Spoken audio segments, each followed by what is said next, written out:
Na doskách malej sály Pezinského kultúrneho centra spustilo v sobotu občianske združenie UO v poradí druhú vlnu divadelných improvizácií. Už minulý rok sa pod hlavičkou Večera improvizácií predstavili návštevníkom divadelné tímy mladých hercov amatérov z Pezinka a okolia. Tohtoročný Večer improvizácie bol veľmi prekvapivý, keďže došlo veľa tímov, čo sme nečakali, a došlo aj veľa divákov, tak sme veľmi radi. Čiže bol veľmi prekvapivý. Večer improvizácie vznikol ako pilotný projekt združenia. Hlavným cieľom bolo podporiť mladých amatérskych umelcov z Pezinka a okolia v ich divadelných snaženiach. Na Večere improvizácie dostali príležitosť porovnať si svoj herecký talent s inými divadelníkmi, získať nové podnety, inšpirácie a nadviazať kontakty. Tento rok túto príležitosť využil dvojnásobný počet improvizačných tímov, čiže takmer 30 mladých hercov. Počúčaný zúkot? Není ultrazvuk? Zamávaj, máme. Týmy boli zložené zväčša z miestnych komunít z Pezinka, potom víťazný tím pochádzal zo Svätého Jura a dokonca sme tu mali aj tím z Oravy. Do súťaže sa aktívne zapojili aj diváci. Sami písali improvizačné témy a hlasovaním rozhodovali o postupujúcich tímoch. Po vylosovaní témy mal každý tím na prípravu 3 minúty. Scénka pre divákmi mohla trvať maximálne 2 minúty. Za ten čas museli herci vystihnúť pointu a čo najlepšie zabaviť publikum. Medzi jednotlivými scénkami divákov zabávala moderátorská dvojica Mimo a Jožo. Niektorým známa z rádia, iným z profesionálnych divadelných dosiek.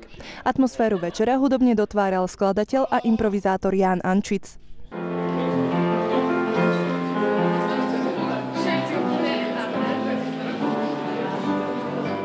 Tento ročník bol iný v podobe hudobného doprovodu Jána Ančica a takisto bol aj iný v atmosfére, ktorá tu panovala. Minulý rok sme mali zväčša veľmi mladé publikum a teraz to bolo také zmiešané, že cieľová skupina 12 až 54. Nakoniec do 3. finálového kola postúpili 3 tímy. Oravsko-bratislavský Eva Adam, svetojurský tím Pokrčený papír spolu so zmiešaným pezinsko-svetojurským tímom Satury, ktorý minulý rok vyhral prvé miesto. Diváci svojimi hlasmi v závere večera rozhodli, že ocenenie Pezinský štek za najlepšieho improvizátora večera si odniesie tím Pokrčený papír. Špeciálne ocenenie večera Huba nevymáchaná zasa pripadlo Miroslavovi Staňovi z tímu Satury. Tady prvně. Zase panáka. Ahoj, baby. Čapky na vodečku. Táto improliga je veľmi milé a príjemné stretnutie ľudí. My sme tu boli úplnou náhodou a naozaj sme sa bavili a vôbec sme nečakali, že príde k tomuto, že získame zlatý štek. Sme sa zabávali, diváci spolupracovali, boli sme veľmi spokojní.